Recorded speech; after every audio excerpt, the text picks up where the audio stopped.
Бәріңізге қайырлы күн. Бүгін сіздермен өте дәмді әрі жып-жұмсақ болып шығатын панкейктердің рецептімен бөлісетін боламыз.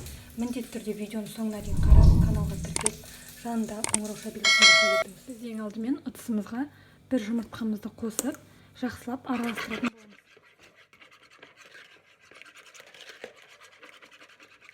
Содан соң 50 грамм шекеріміз салып, тағы да жақсылап араластыратын боламыз.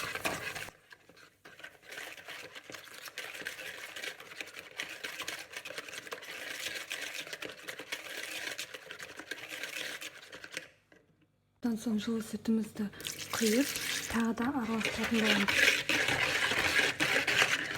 Келесі кезекте алдын ала електен өткізілген ұнымызға бір шай қасық қопсытқышымызды қосып, араластырып, сұйық ингредиентімізге қоса отырып, араластырып алатын боламыз.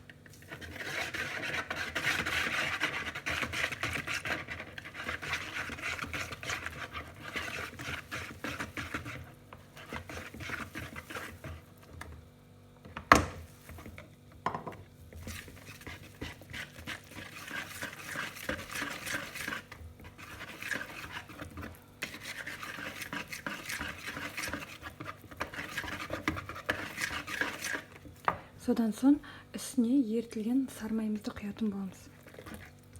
Тағы да жақсылап араластырып аламыз.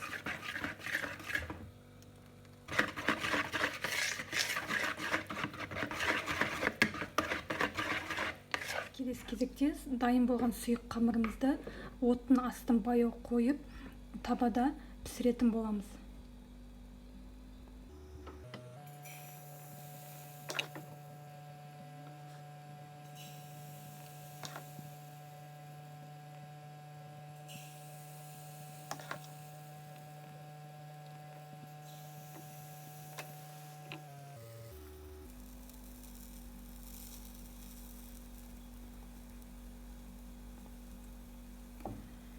Міне сәл минуттардан кейін бетіне көпіршік шығып, үсті тесіліп, дайын болғаны біліне бастайтын болады. Сол кезде біз осы дайын панкейктерімізді аударатын боламыз.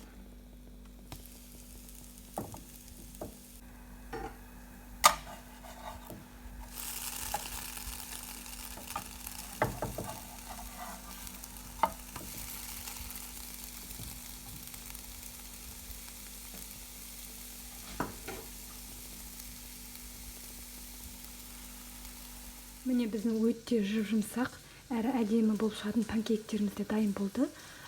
Ендігі кезекте бетін әдемілеп дастарханға ұсынсаңыздар болады. Немесе сгущенкамен жеуге болады.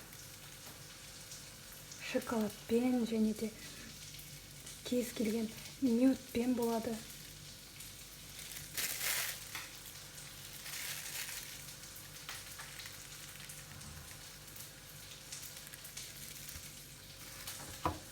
Және де мен клубникалармен әсемдейтін боламын. Осылай дастарханға ұсынсаңыздар өте әдемі болады.